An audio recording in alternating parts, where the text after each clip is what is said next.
just lock it in, knowing how they'd like to drown. So the buy comes on through. Getting an Akali for Creme would certainly help him set up, get him a comfort pick, get him something where he can be proactive. Like you said before, last thing we want is Creme on Victor duty today. That would not be the way we want to approach this game. But FoFo, certainly a player that whatever you lock in, he's not. I feel like FoFo very flexible in his champion pool. But the Akali there, locked in for OMG, alongside a Master Yi jungle. Ooh, I also feel like FoFo's a player who can just lane against anyone. Like, he'll do fine. You're not going to find a massive advantage against him, and typically solo kills won't really come out. So for OMG, you know, they were highlighting it, but this was going to be the pick. This is why I expected EDG to maybe look to just take it away and deny some of it. So pure comfort on the side of OMG right now. EDG, what they answer with. We do have things like the Zeri left open, which is Leaves' most played champ of the split so far. Of course, we saw in our lines like Jinx coming back into prominence as well. So definitely feels like the AD carry meta is still left in a place with very many options. Yeah, Zeri going to come on through here for Leave. It's his most played. He's got 10 games on the Zeri so far this split, and 100% win rate across those 10 games. That is terrifying. He's got a 9 KDA over that time as well. The Lulu would not be surprising to see locked in, especially when you're against an Akali. You've got a Zeri. Just having that polymorph available, as well as buffing up your Zeri. Looks pretty good to me. So very strong scaling, great team fight on their part so far. The lockdown, potentially able to take down that Aphelios, and now for OMG, where they want to go. Definitely going to need some engage, especially with the fact that they have this Akali. You know, typically trying to build one of these coordinated dive squads to just be able to get straight onto Jiejie. I love the point and clicks you see that comes with Nautilus Ultimate to potentially be able to take down Leave in these team fights, and then maybe putting some focus to, I guess, maybe mid lane and try to get yourself in where Creme isn't having to feel all that pressure, considering you're already showing this Akali. Ala, on the other hand, I mean, is showing he's a lot of options in top lane in this meta. We heard in our last series things like Kennen, of course, coming into like a really high priority, like ZDZ was saying. So that's something that Ala was even favoring before the buffs came. Yeah, he's got 4 games on it already. Another 100% win rate. I will say a lot of champions for EDG have a 100% win rate. Whether or not it's that champion hitting it just because EDG have won so many of their games, I feel like it's naturally going to happen. But the Nautilus that you were talking about comes through. It's actually Ppgod's first Nautilus split, which is kind of weird to think about because I feel like that is the champion you associate with Ppgod. Just shows the state of the meta, right? Yeah. How far. I mean, he's got a game of Rel. True. But not Nautilus. But only 1 game of Rel. Very few games on engaged supports overall. 1 game on Alistar, 3 on the Rakan. And now, I mean, I'm actually curious to see where Aki goes with the jungle pickup, considering Sejuani taken off the table. We still have things like the Wukong that are there. Maokai, again, we've seen that fall off a little bit, and you're already kind of set up to where you don't have much AD in terms of your solo lane options, but that can also be an annoyance. Yeah, I feel like it depends on the team, doesn't it? Because some teams still absolutely love the Maokai. For some teams, it's still like a first pickable champion. How we see some teams first picking things like Gragas. Well, yeah, I guess it's always going to depend on the team to some extent, but... No, but I mean teams that aren't any team that's not JDG and you're like, your first rotating Gragas makes no sense to me. None. Yeah, but it looks like jungle going to be safe for last pick here for OMG. I was going to say, it doesn't make a lot of sense. Yeah. Going to go to Wukong here. So the other thing that we highlighted that was left open, I'm surprised they were the ones to take away the Kennen. I guess they're afraid of that being picked on 4 and not having an into it for themselves. So now looking at soul laners that are able to come out, I'm most curious to see what FoFo goes in mid lane. You'd expect some type of mage. We were talking about things, you have like the Talia there, could be a bit rougher later on once 6 comes out and you're playing into the Akali, but with Ahri, LeBlanc, these other champions that do a great job of following up on what Vi has to offer, you're not really with much to play with. Jax comes on through. It's a standard blind in the current meta. It's also a classic Ala pick. He's not really played it so much this year. It's all been about the Sion, the Renekton for him. And the Gragas that you mentioned could come on through as the final pickup for the mid lane here for FoFo. We've seen a lot of teams dabbling in this. I will say, I don't think it's been that convincing as a pick in general, but we've seen some success. No, and I actually think in the comp, it kind of makes, like, you already have the Zeri dishing out this huge damage. You have Jax to be this huge side lane threat. You're going to have a fine time into the Akali. You also just have these, like, large kind of area abilities, both your body slam and your, like, both able to hit a wide range anytime she's playing in her shroud. So that's going to come on through. Lots of peel, setting up Relief to be the huge carry. On the opposite side, though, full engage. We said that they were going to build this dive composition around this Akali to try to get on the back line and take this Zeri out. They do that.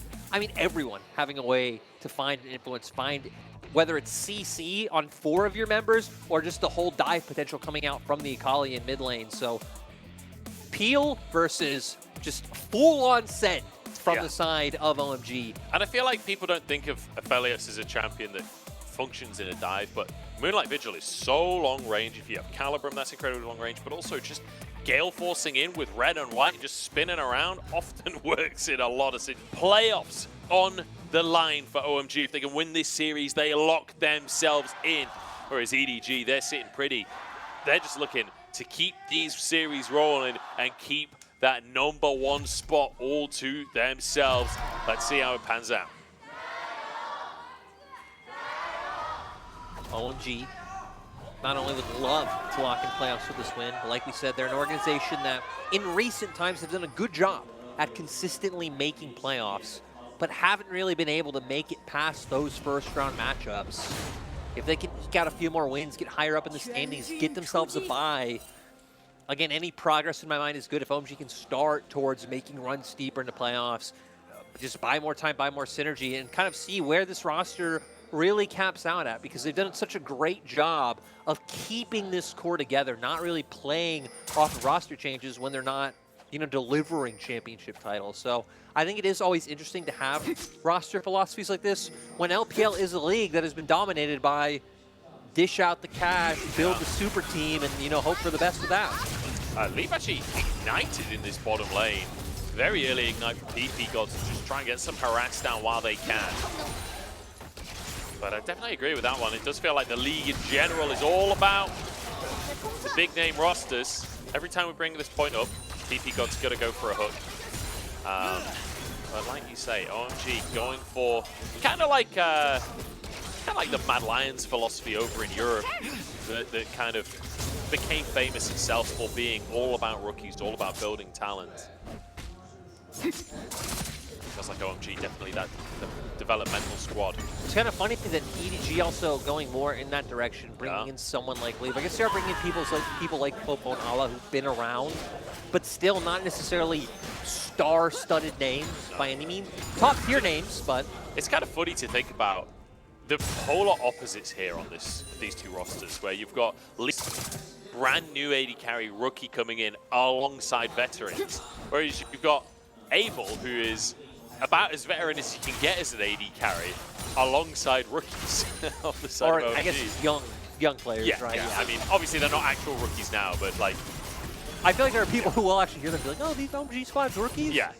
But I'm just trying to point out the parallel as opposed to them actually being rookies. They still feel like rookies to me, you know, in my heart. But looking at where we're at, both junglers tapping down towards the bot lane so far. Kind of what you'd expect for OMG not wanting to play around that top side with the Sion. A lot going to be given to bot side. Especially when you have something like a non-listen to an Enchanter. Always for, I'd say, better 3v3s and more engaged potential to come out. But FoFo with the Gragas mid pick has been able to keep up Cryo. So they're going to spot off the out. They might be able to pinch him with the Gragas making his way down. He skipped his blue buff, so he's a level down versus Jiejie. He realizes this is not a fight that he wants to take. Jiejie gonna take himself that scuttle grab. Another hook in the bottom side. A great Calibur can follow up onto Meiko. Perhaps available if they want to. There we go, but will look like potentially Jiejie could go for a double scuttle here if he just paths straight upwards. Instead, he's gonna head back towards that bottom lane. Wanting to stick around, knowing that Ppgod's been playing off these hooks so heavily.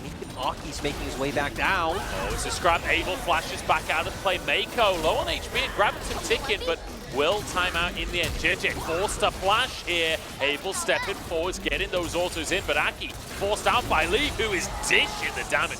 A great return damage from EDG to be able to run out there. It was looking a little bit dicey. They thought that they found a chance to go in themselves, but Aki, having been waiting in the wings, meant that it wasn't able to come on through. So at the end of the day, both squads going to walk back. Relatively low health and mana bars. He's actually able, really being the only one who's tried and true, able to stay and push out these waves. Yeah, the one issue Abel having, though, both of his summoners burnt in that engage, whereas Lee's still chilling. Meiko still with that flash available, so definitely feels like perhaps some opportunities for EDG if Jiejie does return to that bottom lane. And you'd expect them to. EDG have still been a team that have prioritized more around their bot lane than they have playing for Ala. Still over the, it feels like every split, Jiejie having one of the highest bot lane proximities in the league, sitting in the top 3 right now. And again, for Ala, you're going to do fine. You know, you're just playing, get items into your belt, have an impact later on. So for Shanji, once he hits level 6, it's going to be about finding ways to impact the rest of the map. Whether it's starting to hover over and using things like the ult to impact early dragon fights or so on and so forth. For OMG, it's definitely about the big 5v5 being linked up as a unit where their composition comes in to succeed. Creme returning to the mid lane now, using that teleport to match FoFo. And I'm kind of curious how this mid lane matchup's going to pan out. Now that they're both level 6, Ultimate's online, you don't necessarily expect much of a 1v1 out of these two champions, but perhaps can move down to the bottom side as Lee hooked in once again, ignited once again, just forced to back away. OMG's bot lane have done a good job of at least constantly going through these engages to put pressure on the side of EDG, but I'm going to pause. Creme not here. Yeah, neither jungle level 6 just yet is going to come on through. Knockback comes out, knockback again, but it doesn't matter. This Creme finds his way in. FoFo now trying to answer on this one. I don't know if he has the damage to make gap because Ppgod's moving over as well. FoFo realizes he's got to get out of dodge. Doesn't matter how many displacements EDG have, so many ways to close the gap as Creme to guarantee the first blood coming through, and even going to open up a first Drake going over to OMG. Meiko, I guess, wanting to be a bit of a nuisance. That's all he's going to be. Yeah, just a little bit of a nuisance, just a bit of an annoyance, just like all Yordles. But won't be able to do anything about this, Drake. A fantastic start here for OMG. Not only a great 2v2 that they've chosen to opt into here. You see Aki making his way over. Now buying time, knowing that they have the ability to outplay this one. Jiejie instantly canceling the engage coming through. The body slam comes out, but then Creme able to get on the backline. The difference being that he has that ult to be able to go forward and find the execute. Also for EDG's side, right? When you're running a Gragas mid, like, you're a very cooldown-based champion. Once you use your combo, you're waiting for that next few seconds. You're not able to get anything done as compared to Creme on the Akali, constantly dishing out those views and just falling through some of the passive damage you're able to come out. So overall, nice job. OMG realizing where they're strong. And crucially as well, Creme managing to dodge that Gragas ultimate. If FoFo connects that onto Creme as well, I think Jiejie probably walks away. Creme just sidestepping slightly, gets away from the knock-up, then perfect execution back into get on to Jiejie, so really well played. And a fantastic little start for OMG. A team that I think coming in, it's fair to say as underdogs, but coming in confident, and definitely not an underdog where you feel they have no chance. It's just a team that they have to play well to make this series happen for them, but I can believe that it happens.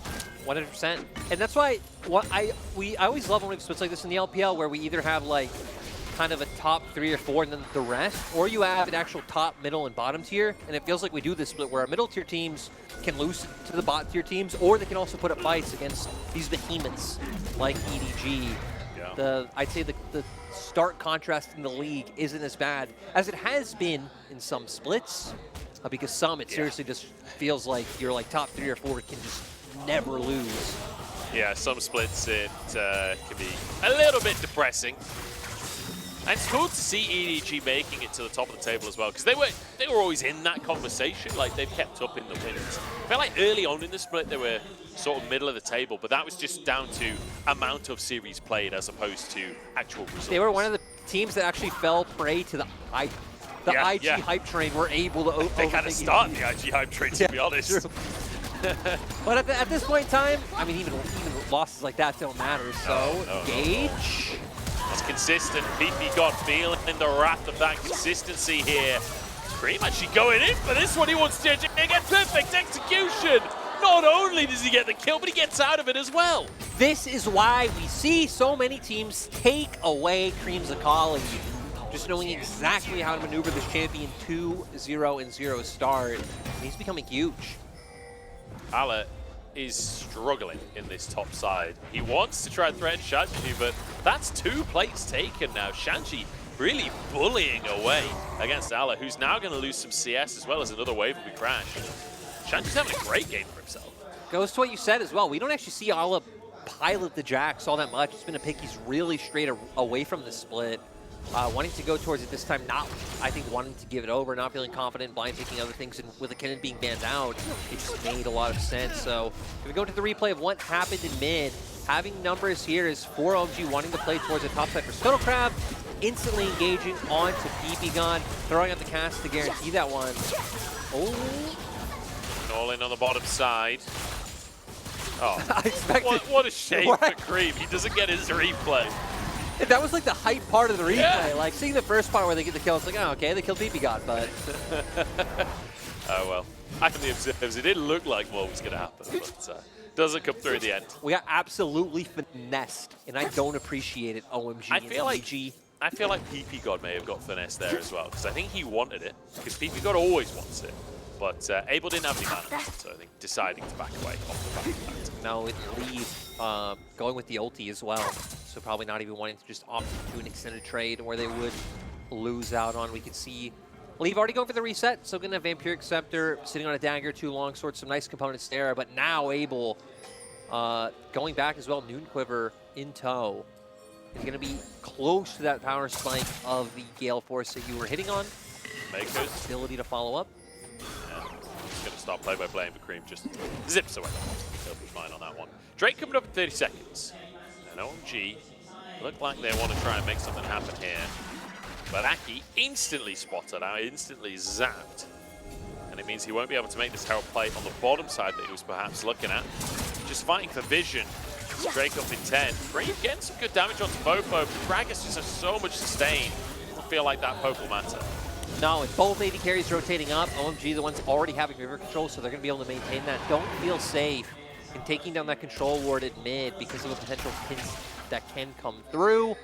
Now OMG, looks like they're angling to find Leave.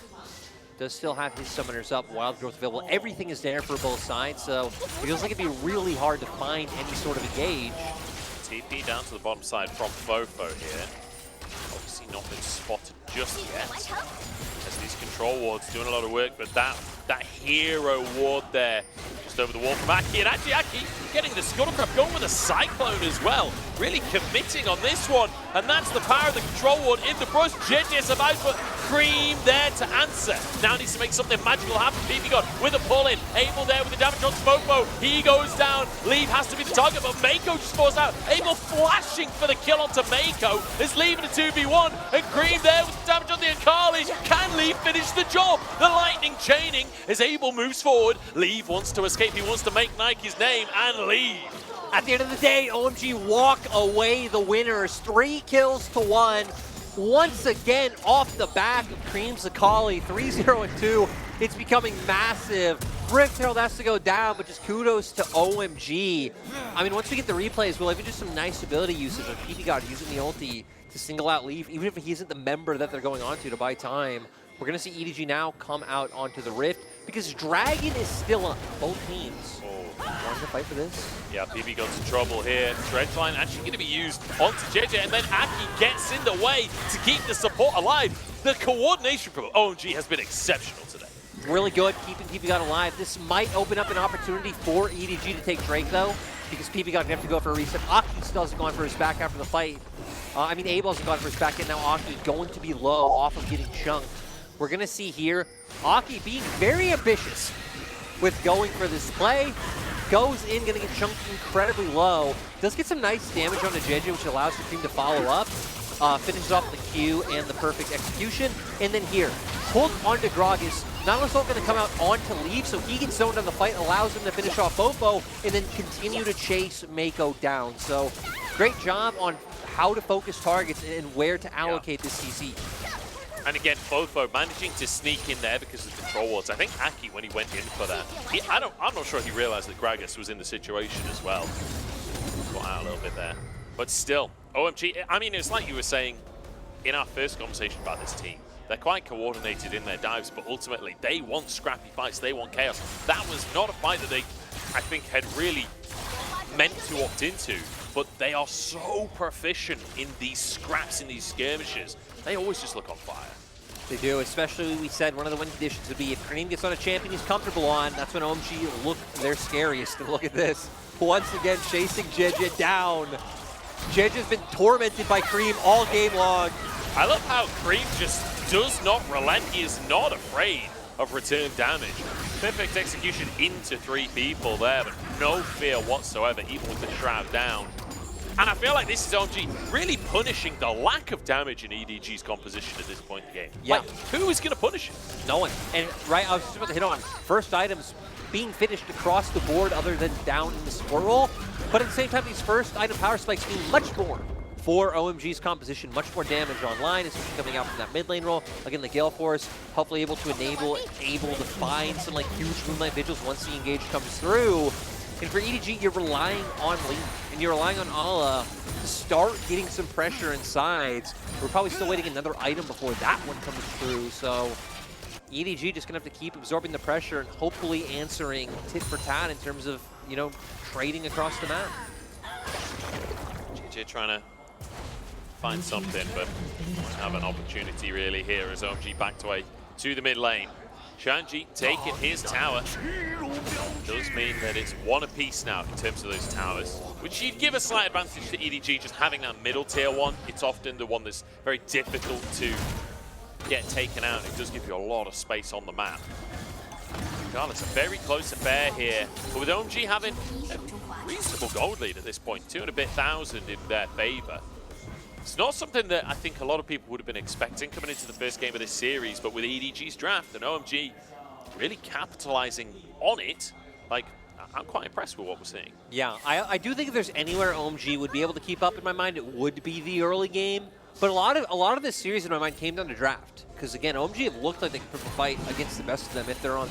Again, it really comes down to comfort picks in my mind. Like OMG are the team that really do just look better when they're on things they're players routinely go back to, like the Akali.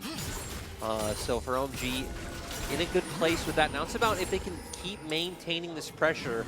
We're a little bit off from any big neutral objectives coming up. For OMG should be about setting up Creme to take this turret down in the bot side. So Aki right now hovering mid because a lot of pressure's coming through in this standoff, but then maybe starting to throw him over, get some defensive vision down in your own jungle now that EDG are threatening, and allow for Creme to put up some pressure of his own. Yeah, you see EDG immediately moving to that bottom side where Creme is. Oh, got to be a little cautious. Although, I wouldn't put it past him to take that as 2v1 with how he's been playing so far this game. Herald down in the mid lane to try and threaten this tier 1. Yeah, even Shanji making his way over, so they're going to guarantee the charge, but TP coming in from FoFo. I wonder if they're going to threaten a fight. Cass, you can separate Abel and maybe bring him into the rest of your team. Shanji could be in trouble here, but he's happy to be the front line as Abel has to Gale Force out to keep himself safe. 5 strong for EDG defending in this mid lane. Perhaps they want a fight here. Drake will come up in a minute as well, so this fight could be huge in terms of the overall game. Leave getting some damage out, managing to dodge a lot of it back. Calibrim lands onto the minions. Oh, and it's an extended ARAM we've got for ourselves here, Larry. Yeah, still going. I actually think this could benefit OMG more because if they can force summoners out from lead, again, he really is the significant carry in their team right now. That would be huge. Aki. Aki's found Meiko. Wildgrowth comes out. Creme wants to get in this scrap. Ppgod wide on the hook and immediately just chunked out as Jiejie forced back as well. Big damage out from Abel onto Meiko there. And Creme threatening on the backside onto Ala. Feels like OMG are slowly but surely winning this scrap. They chunk out numerous members slow. Health bars, the resets come out, so they're going to be in a better position for Dragon coming up, but with so many abilities used, I wonder if they're going to opt into it. The resets already coming out. Creme has TP if they did want to look for it, but it looks like no, at the end of the day, they will just back off. Yeah, Ppgod having his reset delayed as well. Feels like it'll be basically impossible to contest this Dragon at this point. So EDG, despite their health bars being lower, they actually reset faster, and they're back on tempo. And a lot of key ults used by OMG. Every ult that would start up a fight or fight first, or like Abel's Moonlight Vigil being off the table to where at least for EDG still having things like Leaves like Crash Down, and then FoFo's Explosive Cast would be very close to coming up. To me, it seemed like OMG were hoping they could, again, either find a pick or force out more summoners in that fight and get Leave in a position where he's feeling pressured. But with Leave able to maintain his barrier and his flash, nothing going to come from it. No, but threat in the mid lane here. Ala pushing in the bottom side, and means able to get a couple of hits on that tower, but not enough to finish the job there. That tier 1, it feels like a thorn in the side of OMG. Scream might get caught, but EDG just not willing to commit to that play. Spots it out now as Creme gets the Scribe Blue. Honestly, relatively close game. Both teams doing the night. EDG doing a great job of making sure that the picks that Creme has found so far don't really amount to anything too much. Doing a nice job of like covering where OMG are trying to group up to find their advantages, but OMG still being the ones to especially keep control of these side lanes, pushing waves and put a lot of threat onto Edward Gaming. And I have to say, when we go back to the conversation of playoffs, right, that's what's at stake here for OMG, like locking themselves in. A 9th win really would pretty much guarantee that they're making it to playoffs. The difference between this roster and previous playoffs OMG rosters, I think, is how, I guess, reserved they're being. They're not taking a fight that they don't think they'll win. They're not going for just craziness. I feel like previous iterations, like the last year or so, they've been willing to just dive no matter what and win through mechanics, whereas this feels like a calculated game for OMG. This feels like they know their game plan, they know what they're trying to do, and they're playing towards that. Yeah, not getting ahead of themselves. It does also kind of feel bad if you say like previous OMG rosters when it's just like... I mean, it is kind of this roster. Well, it's also like, so what you're saying is, when Cold was on the team, they would just sprint it. Let's be real, that's what you just said. It does go back to the conversation of Ppgod being a shot caller. Yeah. The team has definitely changed in identity since Ppgod joined. I feel like refined their identity, right? That it definitely. It's not that they can't dive, it's just that they don't dive every time they see an enemy. No, they just dive most of them. But yeah. Exactly. And again, a big difference in my mind has also been Abel really cleaning up his play alongside Ppgod as compared to the past against pretty infamous clips there, but has looked superb this split, honestly. And now it's EDG trying to find their way back in. We are getting to a point where, okay, we're getting close to like 2 items on Jax. We're 2 items on our Zeri right now, who we're saying has to be the big threat in these 5v5s. Hook onto Meiko, nicely done by Ppgod, but Abel knocked out of the fight, and it means Ppgod is left alone. FoFo returning that damage. Jiejie's here, dives straight onto Abel. The flash over the wall though, into 1v1 with the AD carrying the jungler, but Abel doesn't get to move. The lifesteal ain't enough. And in the meantime, Leaf's got the same problem. Creme getting one. Meiko hooks back in for a double kill. And OMG, after losing Abel, they still make it happen. Shanji though? Yeah, Shanji now in trouble as Aki rejoining the scrap to try and save his Sion, but it ain't happening. And now Aki finds himself alone here. Creme's coming back in. This fight is still going, man. Creme has got into a really odd spot. He's in a 1v3 here, trying to escape, shuriken over the wall. Should get him safety, but the whole gang follows him. Creme in big trouble. Flash forward for the stun. Blast cone, he can't get there. And a questionable TP. Could it open up a Baron? No Zeri, so it doesn't look like it will. So they do sell the Jax if they wanted to hope for it and maybe get him back in time, but my God, that fight was so close. Seeing both AD carries get dove on. Absolutely wild. And I love that we're going to go straight to the replay because there was nothing up on the map for either of those teams to capitalize. We see here, Hook comes out onto Meiko, but Jiejie really being the first hero to spot this opportunity. Abel runs forward. And then we're going to see Jiejie just going right on him. No one blocking the path to come through. FoFo following up. He gets taken down, but keep an eye on the Akali because we can see Creme also noticing, hey, Lee went over the wall, I saw my flash up, follows through, Q comes out, and then just keeps running down the other members. But the fight just ends up getting so separated, Creme gets so chunked out, that it ends up with EDG able to equalize the kills. And hell, actually come out ahead with the fact that Creme TP's back in. Yeah, it's the fact that Aki then tries to engage, can't do anything. Then Creme TP's in, but it's after the fact, you know, it's too late on the play. 20 seconds though, until this next Drake spawns Lyric, and a hook already from OMG. They want to start to fight Ala, threatening on the backside. In straight onto Abel goes Jiejie. The follow-up isn't there though. Abel goes down, and it's FoFo with a barrel to finish the job. Jiejie to fall, and it's 4v4. Shanji on the front line. The damage is there, Creme's too low, and it means Shanji's alone. The rest of the team abandons their Sion. The lumberjack falls like the tree that he was cutting. And the stun there stops the zombie. EDG, Dragons up. They can go for that one. Would put them on soul point. They could look for Baron if they felt comfortable. And going for that objective, even with Aki still on the line. But doesn't look like EDG is going to be a team to go, go for the gamble play here. I like that they decided to just go for the Dragon, especially with Aki still being on a low death timer. And it's going to put them on soul point. Yeah. And I feel like EDG have just come alive over the last minute or so. They've got to a point where they feel confident that they can take these fights, and instead of it being just OMG starting to fight every time, it's let OMG engage, and then the second they do, Jiejie is straight onto Abel. They also have done a great job, and we'll see it once we get the replay, of jump straight on Abel, which gives Creme a choice. Creme looks so confused in that fight of, do I try and jump onto lead, or do I try and kill these people jumping onto my AD carry? Because we're going to see here Creme initially getting pushed back, and then they go into Abel. Again, Creme can't try onto lead here. Doesn't even go for it. He's putting damage onto FoFo right now. FoFo able to finish off Abel himself, and then it's like, okay, we're in front of the back. Leave is stacked up. He's being empowered by Meiko, and then Ala being the front liner they have to try and run down. It's like exactly the formation for a fight that EDG won. And you're getting to the point in the game as well where Meiko is a problem for Creme. If he does try and jump onto leave, gets polymorphed, he's dead in 2 seconds. And then the knockup from the wild growth is something you have to think about as well. There's so many tools to be able to deal with this. OMG, they're getting desperate at this point. They just start the fire. Creme immediately onto the fight line. Leave escapes. It means Meiko separated from Ppgod's fallen. Abel's fallen. It's an easy fight for EDG. It doesn't even look close. It's OMG torn asunder. Where has this come from? It was such a close game. And it was all off that one dash by Leaf. Akali jumps on him. He dashes over the wall, chasing the Lulu.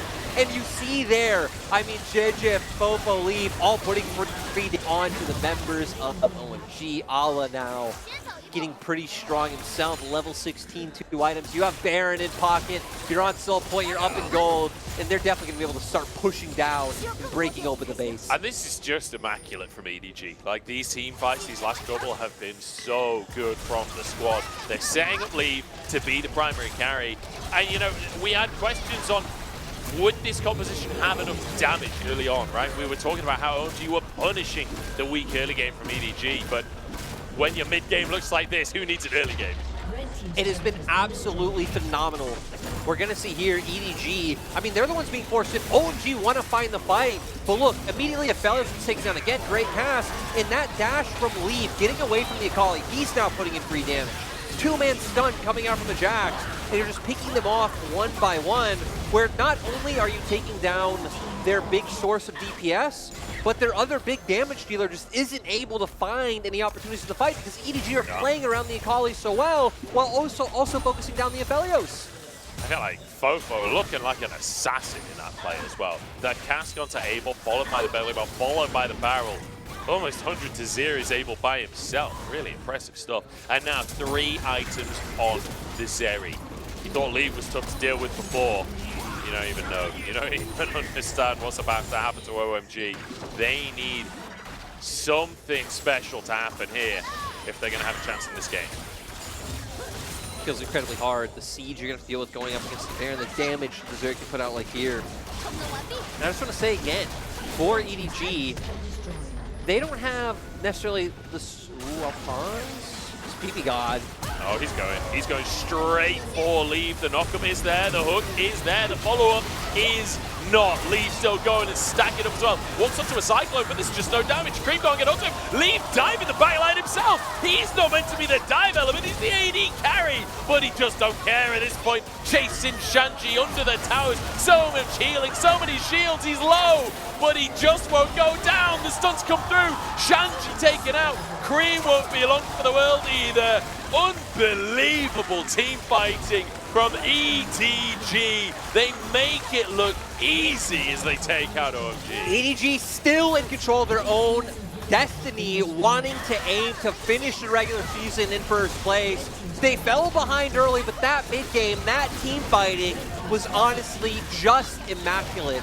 And it goes back to the point, again, we've hit so many times about expectations of EDG coming to the split, not necessarily being number one.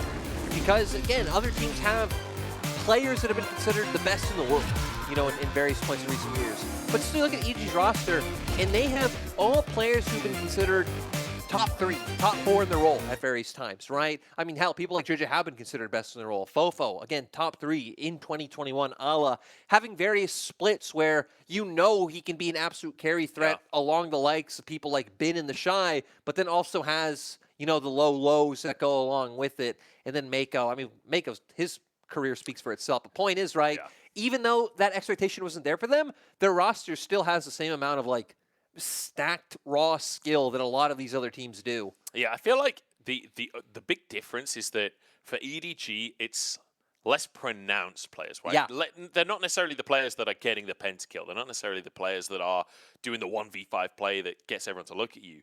But like you say, they're all top-tier players. They're all fantastic players. And they're all, aside from maybe Ala, consistent players. Where has been consistent this split, at least. He has been consistent this split. And I feel like this is a well-oiled machine at this point. Exactly. And Leave is there just, obviously incredible, but he has so much freedom, it feels like, in this roster. And in these team fights, the way that ED's around him, the way that they're all protecting him. Like, I feel like FoFo, we didn't really talk about him that much in the game, but actually played really well to be this peel tool, but also to be a dive tool when it was needed. I think in that last fight especially, his explosive cast was, like, so monumental. But I love that you say well-oiled machine, because this EDG team still just feels like the system. Whatever they figured out, Coach Kenju, Meiko, Jiejie, whatever they've put together, just a team coming together is what makes them so strong. It seems like they always have a way to win the game. They pilot their champions so well in the context of, like, how they need to take fights. It seemed like they understood completely how to play around that Akali. Like, once it had gotten off the ground, like, okay, guys, we're not Jackie Love. We're not freaking out at Akali being on the Rift. Like, we know what to do. We know, like, what the executes are around this. Yeah, absolutely. And, like, Creme had such a good early game. I think that's the hard thing about this one for OMG, is the fact that Creme looked so good on the Akali in the early game. But they've got that pick on long. They know, like you say, they know exactly how to deal with it. And deal with it, they absolutely did. And you can see the point in the game where they came online, right? Like 23 minutes, that first dipping goal for OMG.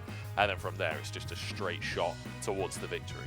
And Jiejie as well. I mean, really have to give a shout out to him because, again, it was like he found the perfect timing to get on Abel every single time. Every single time there was like a small opening, like he not even oversteps, just he is slightly 2 pixels away from anyone being in front of him. Instantly Q flash in on him, take him down, and make it so, again, that OMG have these tough choices of, do we try and save our AD carry, or do we try and attack their backline as well? I mean, it's always a tough choice, and you have to be willing and ready to make that choice in a split second. And it feels like that was a couple of the issues in this one where we didn't necessarily have those decisions made quick enough with OMG. And, like, I don't want to go too hard on OMG here because it did feel like compositionally EDG this figured out. And again, their first, like, 20 minutes and they looked fantastic. Really good. Yeah. Either way, we're going to jump into a break. I'm hoping that this is... you know, our second to last break. I'm hoping this is only our penultimate break because I'm hoping we get 3 of that because that was quality. But we'll find out because EDG, I don't think that they're looking for 3